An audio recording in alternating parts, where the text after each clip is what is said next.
Hi guys, and happy Saturday. Today is February 6th and we are in cold and blustery Chicago today. I'm doing this video a little later than I usually do, only because I ran to the store this morning before the whole Super Bowl crowds got out there. Got some stuff for the weekend and to celebrate Evan's upcoming 24th birthday, so I'm doing this later in the day. Now my whole family is in the house, so hopefully between the two kids, older kids, of course, they're in their 20s. The dog and the husband, I'll be able to get through this without any interruptions. Today I'm going to show you this card that I made from this sweet, I don't know if you can see the shimmer. I don't know how my skylight is affecting it. But it's really a fun card to make. I'm not going to do the whole entire thing on this video, just do the basics, but give you an idea about that. This is from the January to June mini catalog, pages 40 through 42.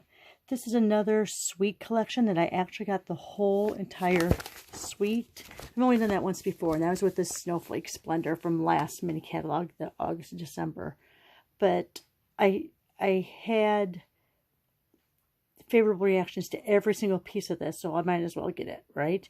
So you get the stamp set, you get the dies, you get the 3D embossing folder, the opal rounds, these self-adhesive stickers, this pearlescent specialty paper, and then of course the designer series paper, which I think I'm going to use on my advent calendars. Here's a closer look then at that stamp set and the dies on page 42. Just truly a fun bundle to work with.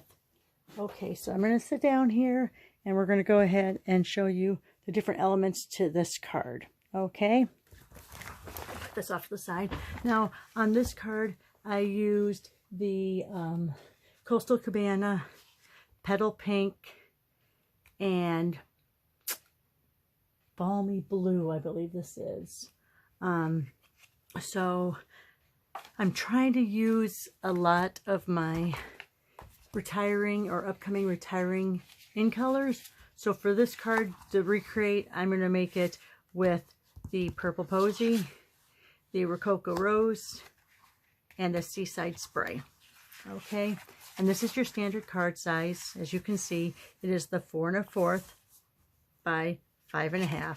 Originally it was 8 1/2, but folded. This is your next layer. This is your next layer, the 4 by 5 1/4. And then this is going to be what we cut out from the die. And this is 3 3/4 by 5.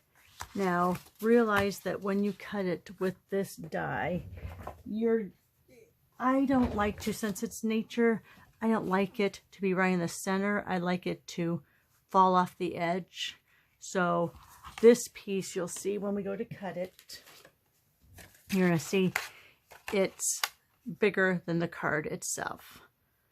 Okay, so I just make sure when I go to cut it that I have my shells all within the edges. Let me bring out my cutting plate. So I'm going to lay it on there. Make sure all my shells are within the frame of the card. Put my cover on top. Make sure nothing moved. And this for cutting is going to require your 1, your 2, and 3 3s. I'm going to do this off to the side here, and hopefully the camera won't move too much, but we'll see. We'll see how much it really moves as I'm running that through.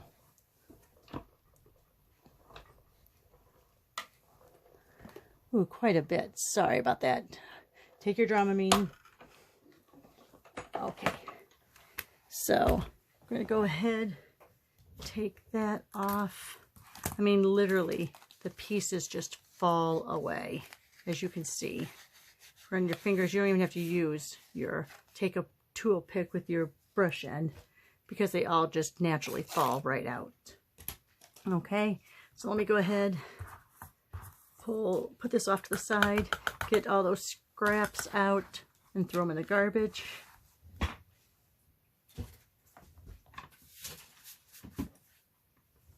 Okay, so now the next step for me is my stamping. And I'm going to go ahead and get out my piercing mat.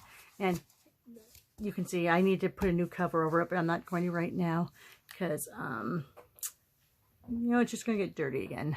So a lot of the stamps are two-step. So you have your detail and then you have your shadow effect.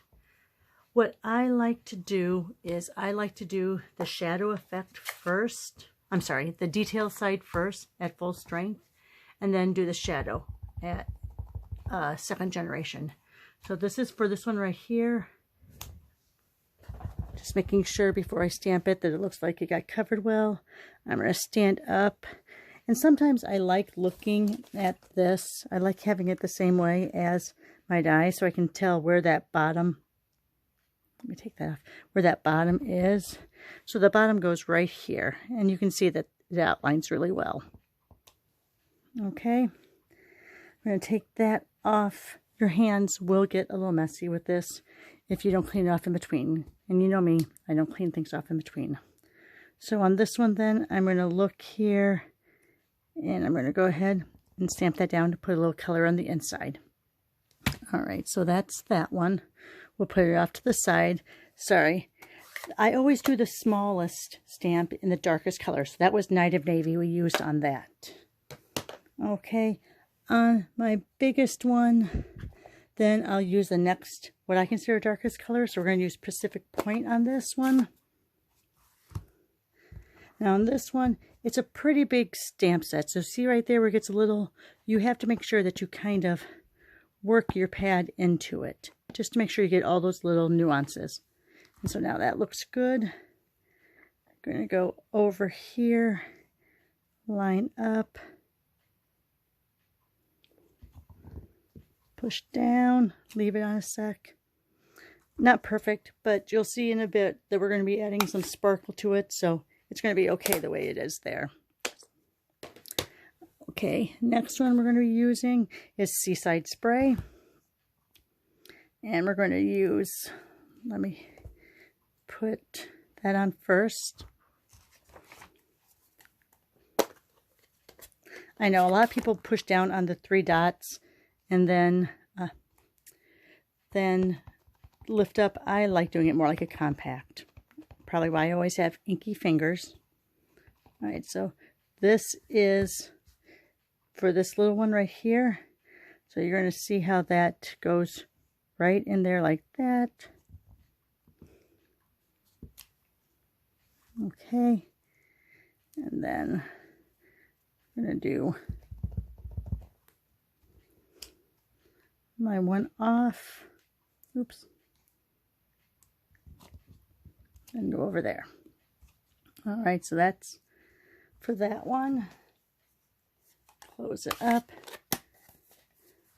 And for the last one is the big seashell. Let me take off the... And this one I'm using Balmy Blue. Now this one won't show up a lot, but since it's a big pointy, has so many dark colors around here, it's kind of nice. Oh, I'm sorry, it's not the last one. It's the next last one. I like using a mid-tone.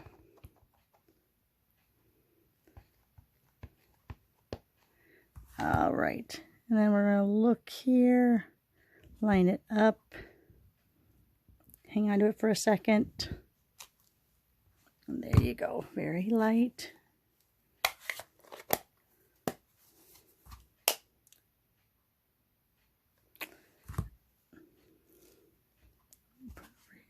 I forgot to do my little, little shadow. This one I'm not going to stamp off once just because it's already such a light color as is.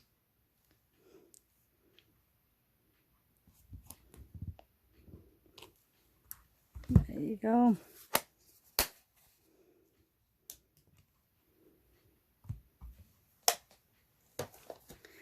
And here is the clam shell.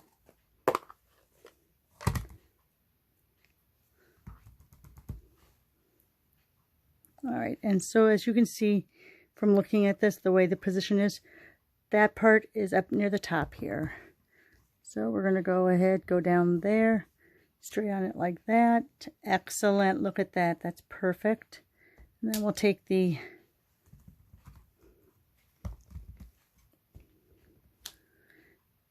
this one again. I'm going like that. Just put a little bit of residual color on the back.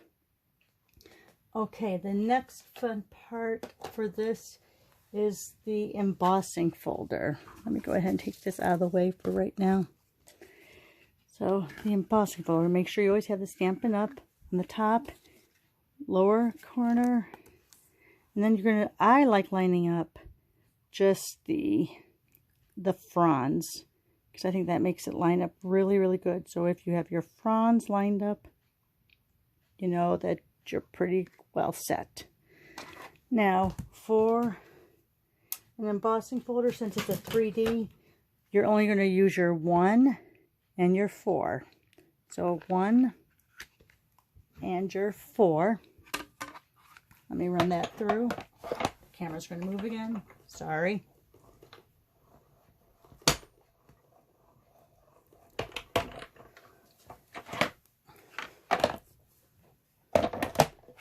All right.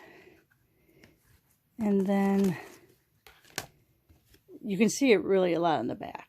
See all that? It's hard to see it on the camera, but you have so many. Look at that wonderful break on the shell there. Okay. The next thing I like to do is I'm going to sit down for this. I have one of my sponge brushes. Now, my blending brushes, sorry, not sponge brushes. I have different ones for different colors. So you can see this one came from this pack.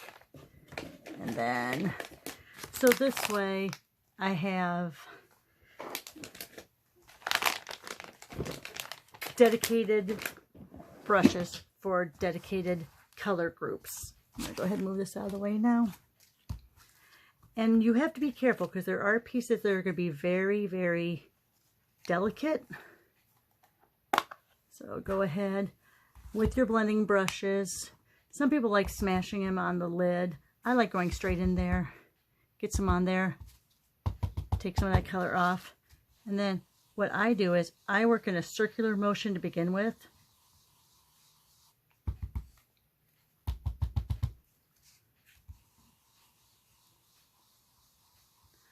Now some will say start off the page. With this one, I'm going to go right to it because as I'm coming down to the shells, I don't want the shells to be green. So as I'm coming down, that's when I am, oops, that's what you have to be careful on. That's what I usually am hanging on to it. You want to keep the green away from the shells. Okay. So I'm putting the majority of the color in the middle there in that circular motion and going away from the shells. And then once a lot of it's gone, then come back up towards the shells.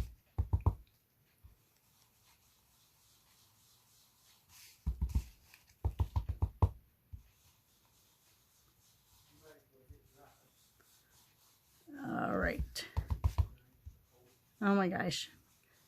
Remember, I live with people that all wear hearing aids, so they're talking extremely loud. So sorry if you're hearing them in the background. All right, so now that I have that actually circle, then I'll come back in, get a lot of the color off, and then I'll just kind of brush upward and get some of these straight pieces down here.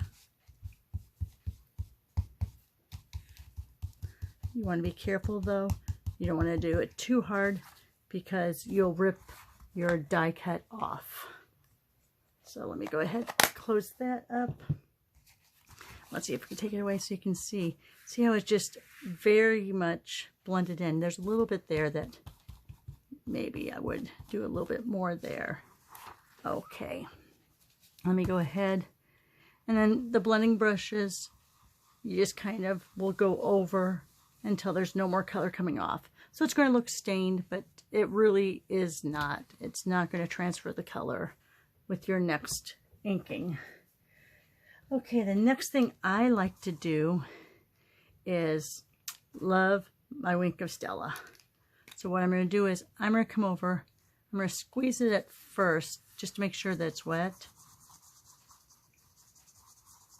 And I'm going to go over the shells, again in a circular motion, the first time.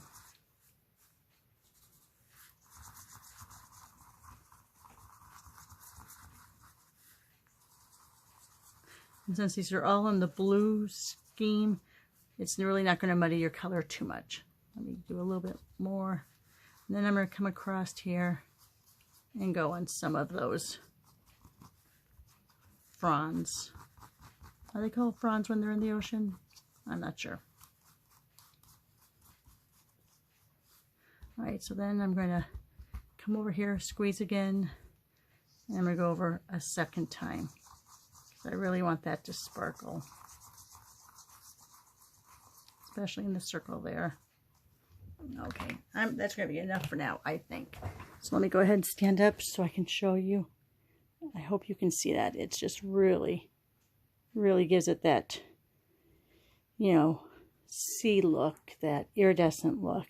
Now, some people have been taking their cardstock and using the all-purpose ink. This is the Frost White, and using a blending brush, a dedicated blending brush, and going across the cardstock, and gives it also that pearlized look. So you can do that too. I like, for the sake of this and for drying time, just to use the Wink of Stella. Okay, so then let me go ahead and grab my Stampin' Seal.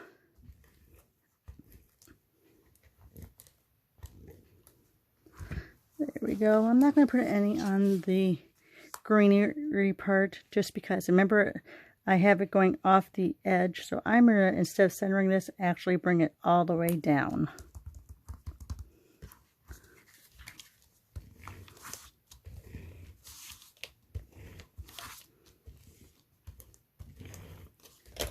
And then put it on my purple posy. And then you're going to add sayings. And then I use the pastel pearls to just add a little bit of that iridescent look again. So there you are. Have fun with the new projects and the new products that you've gotten from our mini catalog. Remember, this is the Friends Are Like Seashells, and you can get it either individually. Let me go back to those pages, sorry. So you can either get the stamp set or the dies by itself, or as a bundle, save 10%. There's also the folder and pearls, pearlescent papers. Just, I think of the whole suite, these three are a must-have, the bundle plus the embossing folder. Okay, thanks guys. Thanks for watching. Have a great day and enjoy your weekend. And root for whoever you want to in the Super Bowl. Both of my players from a fantasy league are in there, so I'm not rooting for either side. I'm rooting for the commercials. Have a great day.